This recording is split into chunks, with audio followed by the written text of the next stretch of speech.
Guys, Jason here. Today I'm going to be talking about a little bit of football.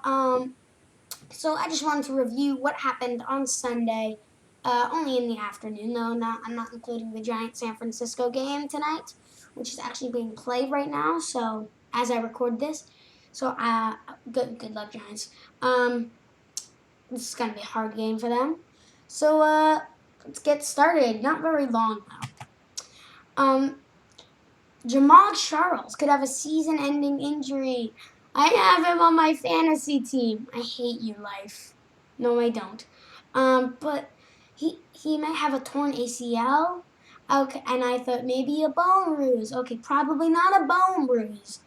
I'm really upset about him. I mean, at least I have Devontae Freeman and Matt Jones. Not the best replacements.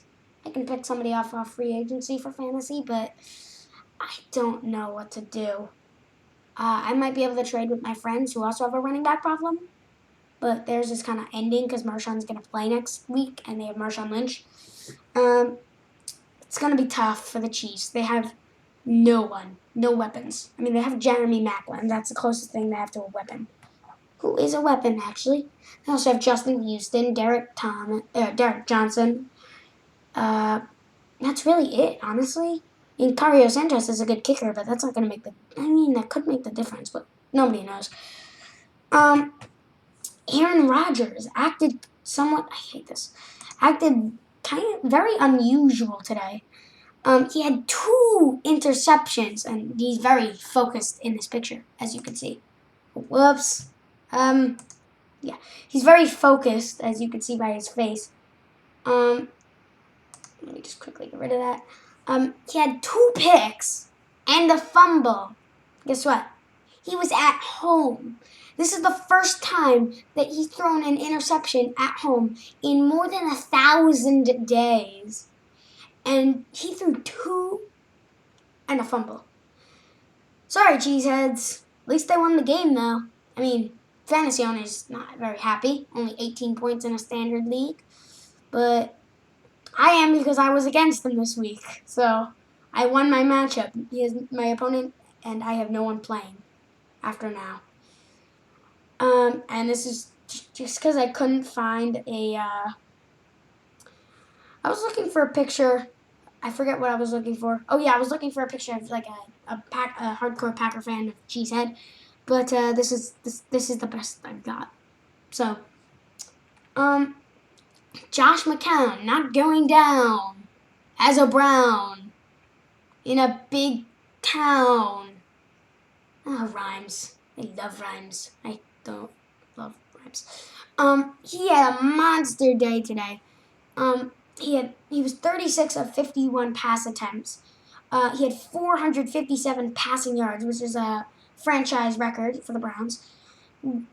12 rushing yards. Yes, he can run. 2 passing touchdowns and a rushing touchdown. So that is a huge day for him, especially considering they could have started Johnny Manziel. I mean, yes, he can be good at times, but not the ideal quarterback. Martin is magic. Doug Martin, 33 fantasy points in a standard league, led all running backs this week.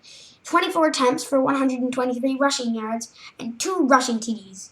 Now, I found a slip-up in this. That was his stat for this week. Either my fantasy got it wrong, or they did something in the passing game that I couldn't find out the stat of, because I was looking for those passing stats, but he says he didn't get any targets, or at least when I tried finding out his stats. So he had something in the passing game. I think he caught a passing touchdown, actually. I'm pretty sure. That probably was Chris Sims that I'm thinking of, but Martin did get 33 fantasy points and led all running backs this week in a standard league. And here comes Hardy. Greg Hardy came off a 4-game suspension, and his $13 million, minus $2 million because of his suspension, that took take away money. Yay. Yeah. I don't like the Cowboys, so I'm happy. And that paid off for the Cowboys. He pressured Brady like the monster that he really is, and that was just an amazing game for him. I mean, yes, he lost 30-6, but that doesn't matter. He was looking really great. I'm happy that the Cowboys lost, though. I'm a Giant fan. And overtime galore. The Bengals and the Seattle Seahawks. Oh, and everyone on top came on top.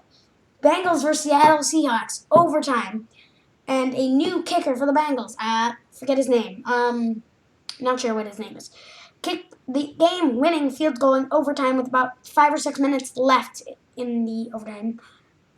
Falcons Washington. It was a good ending for me because I have the Falcons defense on my fantasy team. In overtime, one of the first plays of overtime, Washington. Kirk Cousins breaks the pocket, throws to a receiver that has separation, but the receiver falls, and the Falcons pick it off for a touchdown. That's 8 fantasy points for me, at least in my league. And the Browns versus Ravens, just a game-winning field goal in overtime. It was a pretty exciting game, though. The Browns, I believe they've won 2 of their last, 15, 17, I'm not sure.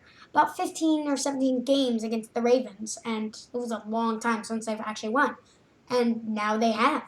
So those 3 are some interesting games. And that's all for today. Let's go Giants.